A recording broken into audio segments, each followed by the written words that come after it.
We are a week away from regular season, and it seems that the superstars are gearing up.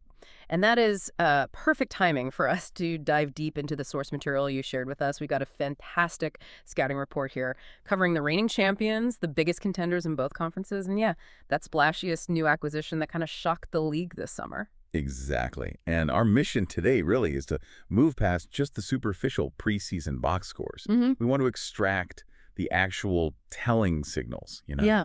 the stuff that forecasts the regular season. So we're zeroing in on 4 crucial areas: the continued evolution of our champions, the OKC Thunder, the immediate stability, or maybe lack thereof, for top contenders like the Nuggets and Cavaliers, and of course the instant dynamics created by Luka Dončić joining the Los Angeles Lakers. What genuine truths can we actually pull from these final tune-ups? Okay, let's unpack this immediately. Starting out west, got to talk about the biggest headline, right? Luka Dončić's debut for the Lakers. I mean, the raw numbers are just undeniable. 25 points, 7 rebounds, 4 assists. In what, 22 minutes? Just 22 minutes. That's a ridiculous line for what's basically a high-stakes scrimmage. The sources are already calling this mid-season form. Yeah, and the efficiency metrics behind those numbers, that's what's really fascinating here. Okay, so he's 7 to 15 from the field, which is, solid volume. But the critical sign of aggression comes from 2 places. First, the shot selection from D. He hit 4 of 8 threes, including those classic, basically unguardable step backs. And second, his persistence attacking the rim. He got to the free throw line 9 times, hit 7. That level of aggression right away signals he's not easing in. He's taking command. Okay, but hang on. I have to push back a little on the midseason form thing. If he's only 7 of 15 overall, are we sure that's peak Luka? Or is that just, typical Luka volume? Like, if he's supposed to be better integrated, more efficient this year, shouldn't those percentages maybe be a bit higher, even in limited minutes? That's a fair point. A totally fair point. But what the writers are suggesting is that the quality of his shots was impeccable. And the fact that he was already operating the offense so flawlessly, the sources said he looked completely smooth. That's the real key takeaway here. Like, he didn't even really need to break a sweat to put up 25. And here's the little anecdote that kind of seals the deal for me. Apparently, he was already jawing at a referee over a non-call like 5 minutes into the game. Okay, yeah. That immediate intensity, that competitive fire, that's the true sign that, as they said, we are so back, baby. He's mentally dialed in already. Yeah, can't argue with the competitive fire, definitely not. And that immediate chemistry note, that's crucial for the Lakers, right? The pairing with Austin Reeves looked prolific. Reeves matched him with 25 points. So combined, that duo put up 50 points.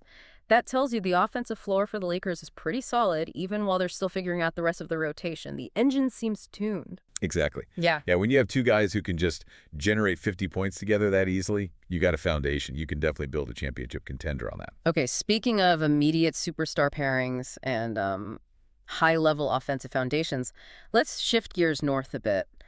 The established dominance of the Denver Nuggets. Their starters look absolutely fantastic. Reports say when they've been on the floor together, they've scored a blistering 135 points per 100 possessions. Wow. That's a truly terrifying number this early. It really is. And the stability of that core group, that's the reason why, isn't it?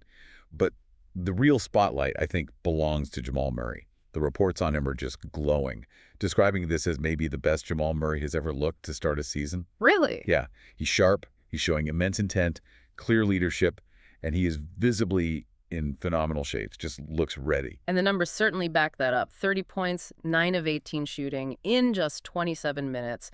He's clearly ready to maybe take another step. What specific detail from the sources makes you really believe this is like a new tier for Murray? For me, it was the nuance in his offensive skills. Yeah. Specifically, his improved lefty finishes. They're ascribed as sick, meaning he's added real complexity to his attack. And then there's this detail. He apparently drained a lefty 3 after the buzzer sounded in one game. Oh, nice. That's not a stat right. That's just swagger. That's a player operating with absolute comfort and confidence, and that's exactly what Denver needs from him if they want to contend again. Okay, but here's where it gets really interesting, I think, and it presents maybe our first genuine conflict here. Yeah. The complicated integration of their new key piece, Cam Johnson. Right. The sources noted that individually he struggled. 2 of 7 shooting, airballed a layup, missed an open corner 3. That's kind of an ugly box score for a guy expected to slot right into a championship starting 5. Individually. Yeah, the box score was ugly, no doubt. But If we connect this to the bigger picture, the Nuggets organization, from the coach to the teammates, they're all affirming that the offense just looks right with him out there. They seem to be valuing his movement, his gravity, his versatility above his immediate scoring numbers. They're even comparing his fit to the Aaron Gordon trade back in 2021. Remember that? A move that looked maybe a bit strange on paper initially, but ended up unlocking everything for them. I find that a little difficult to swallow, though. You're telling me they're comfortable with a core starter struggling for potentially over a month and a half? Because the forecast seems pretty pragmatic. Cam is likely to struggle from the field for the first 45 days of the regular season before settling in. Yeah, that's the projection. 45 days, that's almost a quarter of the season. Can a contender really afford to value process over results for that long, especially in the West? Well, they believe they can, because the alternative might be forcing him into a role or shot profile he's not ready for yet in their system. The sources really indicate this is a patience play.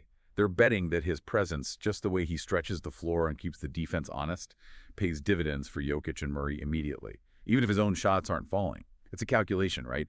That the system benefits more than the individual box score suffers early on. They're focused on the long game, not necessarily winning every single game in November. It's kind of an act of organizational faith.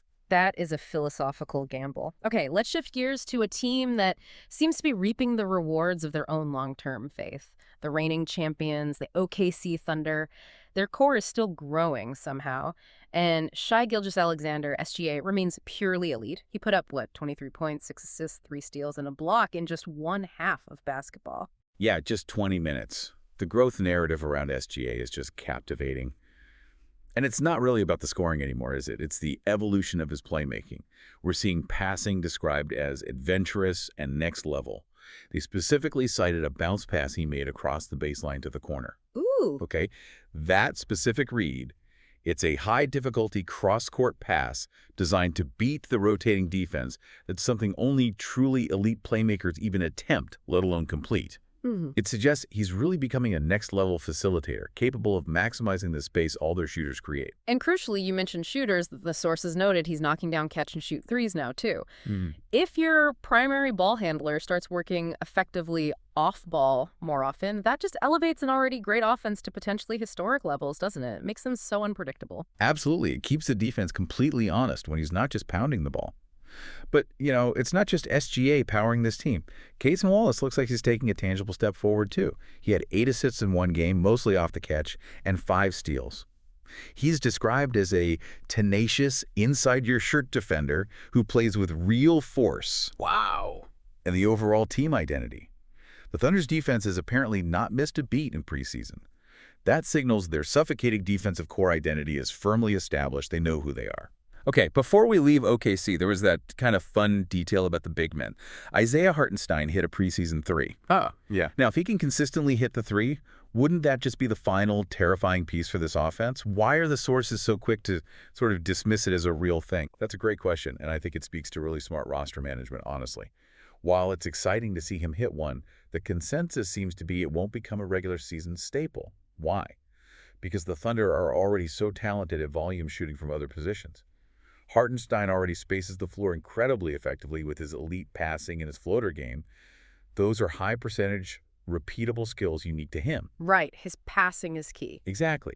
Asking him to step out and shoot threes consistently might actually take away from his utility as that passing hub in the middle and potentially clogs the lane for guys like SGA or J-Dub to attack. They simply have better, higher volume three-point shooters elsewhere. So they don't really need Hartenstein to force it. It's about optimizing roles. That makes a lot of sense. Prioritize specific roles over just maximizing every single statistical category for every player. Okay, let's look east now to the Cleveland Cavaliers. They seem truly geared up for opening night, despite some early turbulence. The big story here feels like Lonzo Ball. After some initial struggles, reports say he looked fantastic in their finale, playing with real force. Lonzo truly seemed to make a world of difference in that last game. He nearly grabbed a double-double, 9 points, 9 assists in just 20 minutes, plus 3 crucial defensive plays, blocks or strips. The sources label him both a floor raiser and a ceiling raiser. Floor raiser makes bad teams better. A ceiling raiser helps good teams contend. That's a great distinction. And when Lonzo was playing with this level of intensity, this version of himself, the ball movement was undeniably at its best when he was on the court. He just fundamentally changes their pace and their defensive pressure. So the expected starting lineup for opening night, which is necessitated partly by injury, looks like Donovan Mitchell, Sam Merrill, DeAndre Hunter, Evan Mobley, and Jared Allen. That lineup gives us something interesting to talk about regarding Evan Mobley. He actually led the team in shots in that last game, going 3 for 13, including 0 for 5 from deep. On the surface, that looks like a pretty concerning performance from a guy everyone expects to take a star leap, right? It absolutely raises a red flag if you only look at the box score, for sure. But the word coming from the organization is that they're focused on the process over the preseason results here. Mobley was aggressive. He was willing to carry the offense in spurts, which is exactly the aggressive mindset they have reportedly been begging him to adopt for a while now. So for the Cavaliers, they actually view this as a success because he wasn't passive. He was asserting himself, trying to make plays, even if the shots weren't falling in that game. So wait, they're celebrating a terrible shooting night because the intention was right. Is that sustainable? It's about conditioning the player to accept that responsibility, I think. Maybe think of it like a student learning to give a big presentation. Okay. The first time they do it, they might stumble over words, maybe forget a point, but the key is they stood up and delivered it. They took the reins. The organization is betting that the confidence Mobley develops by being aggressive now will translate into efficiency later in the season when it really counts. And just a side note here, DeAndre Hunter, who's expected to start all season, he quietly performed really well. Sources suggest he might have been the Cavs' best, most consistent player throughout the entire preseason, just providing stable two-way production. That's good context. And we absolutely need that crucial update on Darius Garland, the main reason that starting five is necessary right now. He didn't play at all in preseason and apparently just started scrimmaging 5-on-5 with the extra work group. Yeah, that's the critical context for Cleveland's early season outlook. The sources really emphasize that recovery for his specific injury is non-linear. It's not a straight path back. So since he's just starting live work now, his debut is likely scheduled for sometime in November. Okay. Which means he's definitely going to miss at least 7 regular season games, maybe more. And that stretch includes some key divisional matchups early on. It means that Mobley-led aggressiveness and that Lonzo-fueled flow, they're going to be tested immediately, right out of the gate. The Cavaliers really need those early season process gains to turn into actual results, and fast. Okay, so wrapping this up, what does this all mean for the league starting next week? It feels like we saw the immediate offensive mastery of Luka in LA, instantly forming that dynamic duo with Reeves. We saw the integrated and potent Nuggets offense led by a peak Jamal Murray, even with that tricky integration piece with Cam Johnson. We watched the continued defensive evolution and playmaking leap of the champion OKC Thunder, looking maybe even scarier. And we saw Cleveland find a potentially massive floor and ceiling raiser in Lonzo Ball, but they're dealing with those early season injury concerns around Garland. Indeed. Yeah, it sets up the season beautifully, doesn't it? With immediate compelling storylines on both coasts. Now, considering those specific pressures we talked about, Cam Johnson may be needing 45 days to really settle in Denver, and Darius Garland definitely missing at least 7 games in Cleveland. This raises, I think, an important question for you, the listener, to ponder. Which Western Conference star, thinking about the newly arrived Luka Dončić for the Lakers, or the established stability of Jamal Murray for the Nuggets, which one has the highest pressure to perform at an elite level immediately, to really stabilize his team's rotation and deliver that crucial early success? Ooh, that's the perfect question to mull over as we count down these final days to opening night. Thank you for listening. Please comment where to like, subscribe if you're on YouTube. Spotify, please leave 5-star review. Until next time.